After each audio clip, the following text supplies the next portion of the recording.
За сайн байцгаана уу. Шинэхэн өдрийн минь төргий. Бүтэнсэн өдрийн 12 цаг болж байна. Гэрээсээ гараад эхний хүний зөөчөд онгоцны буудлаар ороод ирсэн зогсож байна. Өглөө босчоод гэрийнхаа баг зэрэг ажлуудыг амжуулчаад тэгээд өвөр асаацсан байжсэн чинь техний хүн ороод ирсэн. За тэгээд эхний хүнээ буулгахад $41 боллоо. Яг трип нь бол $30. Тэгээд $11 тип өгсөн. Тэгээд $41 ямар ч ихний трип хийжлээ. За одоо онгоцны буудлал бол нэлээд бизи байна. Дараагийн хүнээ аваад одоо удахгүй авчих байх гэж найдаж байна. Өө энэ хажууд хүн зогсож байна.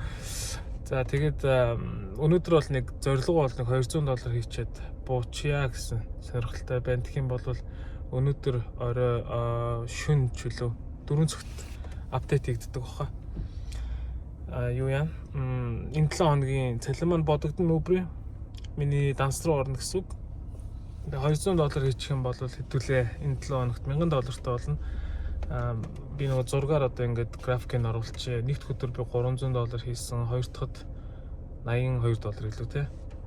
3 дахь өдөр ажиллаагүй, 4 дахь өдөр $100 хийсэн байх. 4 дахьд $300 хийсэн. Тэгээ өнөөдөр нэг $200 хийчихвэл энэ 7 хоногийн ажил боллоо. Тэгээд нэгдгээс маргаашнаас эхлээд шинэ 7 хоног үргэлжлэнэ. 2 дахь, 3 дахь, 4 дахь өдрүүдэд барилга дээр ажиллана. Дундаа ингээд запастай байх юм бол бас их би амраад их сайхан байд юм байна. Тэгэхээр эхний ээлжинд бол ажлаа суртлаа, биеэ дасгатлаа. Нэг олон хоног, 5 хоног ажиллаад байхгүйгээр 3 хоног ажиллаж байгаад тэгээ нэлийн гайгүй сайхан болоод ирэх юм бол нөгөө барилга дээр ажиллах цагаа бас жоохон нэмэх бах. Тийм байна. Тэгээд энэ 7 хоногийн энэ өдрийн бичлэгтэй минь хамтаагаарай. Лайк дараарай, subscribe дараарай. Даан хүлээсний эцэс нэг юм дуудлага авлаа. $57 Naperville руу. Бараг орой болчих шүү дээ.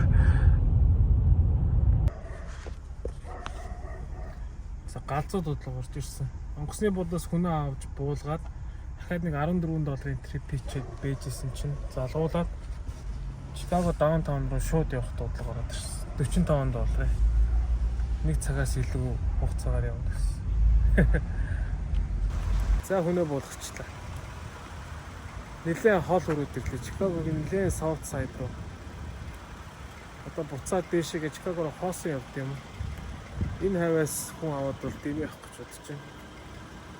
Тэгэхээр дээшээ хоосон яваад даунтаунаас гэрийнхэн зүг юм аваад харъя гэж бодож байна.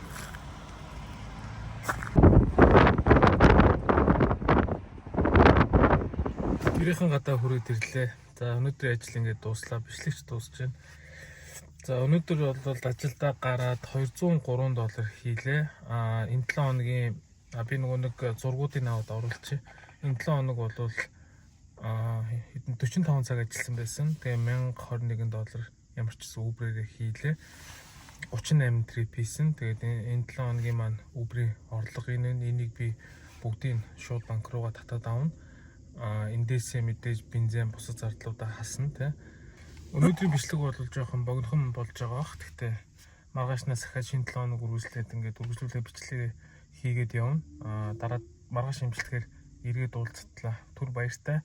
Нөгөө комментуудын хувьд бол ерөнхийдөө нэг хариулахаар асуултууд бол байхгүй л ерөнхийдөө дандаа үзэл бодлоо илэрхийлсэн тий.